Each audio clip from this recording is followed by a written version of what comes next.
our Unions 21 Fringe meeting on extending collective bargaining and union influence. I'm Brian Groom, I'm the employment editor of the Financial Times, and it couldn't be a more apposite topic at this event with TUC membership just dipping below 6 million for the first time since 1942, largely because of redundancies and all the established questions of strength in the public sector, but private sector density down, union density down to about 14% according to the ONS data. Thanks, Brian, and thanks to Union 21 first of all for the invitation to say a few words, but I think thanks to Sue Ferns, to Jenny, to Dan Whittle for keeping this issue, the debate about how we extend union membership and influence on our agenda and on the fringe of Congress, because as Brian said, it's a really important issue. It seems to be one that we debate perennially, but no less important for that. I usually start any contribution talking about what more we can do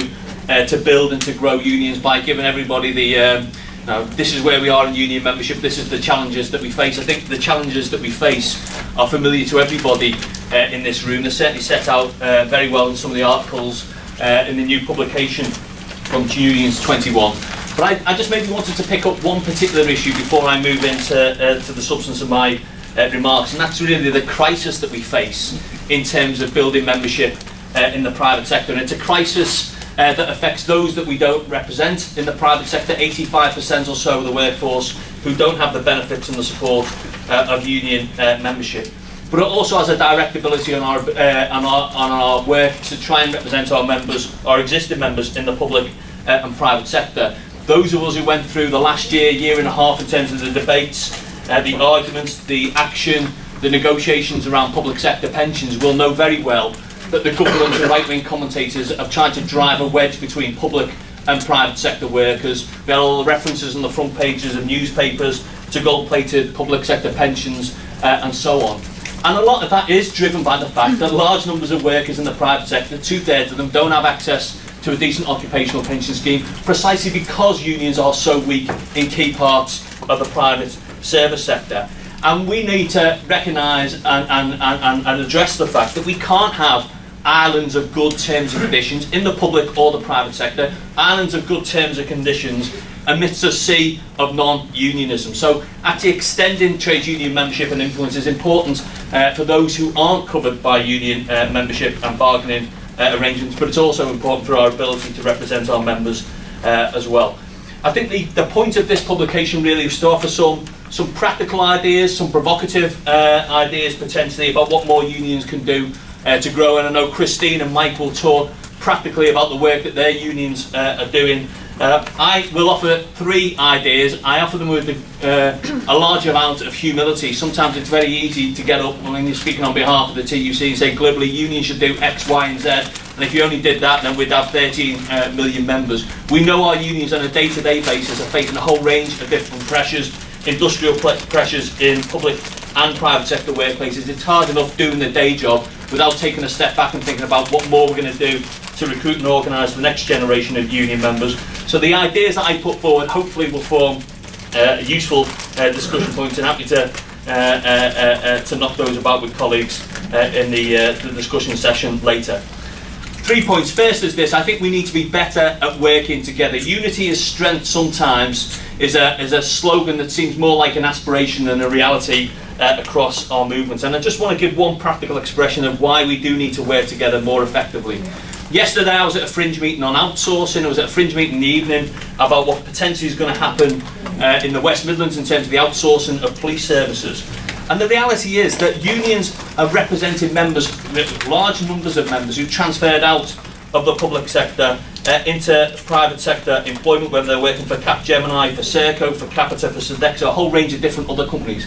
And quite often those pockets of membership, they're fragmented, they're small, they're across different sectors. And one of the things I think that we've been poor at doing is pooling our collective experience, talking to each other about how we have a strategic approach to really organising those employers. We had a contribution from the HR director at Capgemini yesterday at the Fringe on outsourcing. You know, really good contribution, recognised for unions, 12% union density across the whole of Capgemini. We don't have that critical mass. It's hard to build effective trade unionism when you've got 12% density. And so I think we need to think strategically about these big outsourcing companies, and not just the outsourcing companies, in other sectors like distribution as well. How do we collectively work together for the benefit of all our members and non-members in those companies and organisations? How can we make sure we're working coherently? How can we organise and bargain together? Because building that critical mass is going to be important if we're going to reach out to those parts of the private service sector where we're so weak at the moment.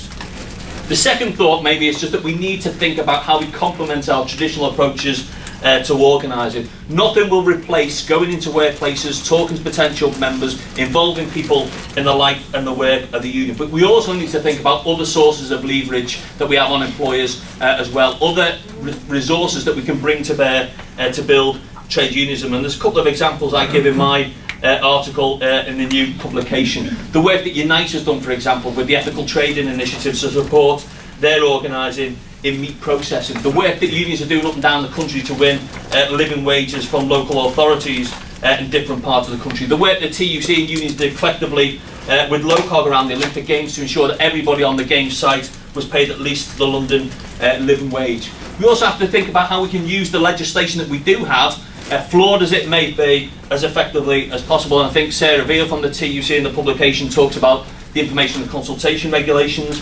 I throw one idea which I mentioned yesterday in the fringe on outsourcing, the new Social Value Act, which will put a responsibility on public authorities to think about environmental and social concerns when they put contracts out to tender. We should be using that new responsibility to try and extend trade union influence and membership.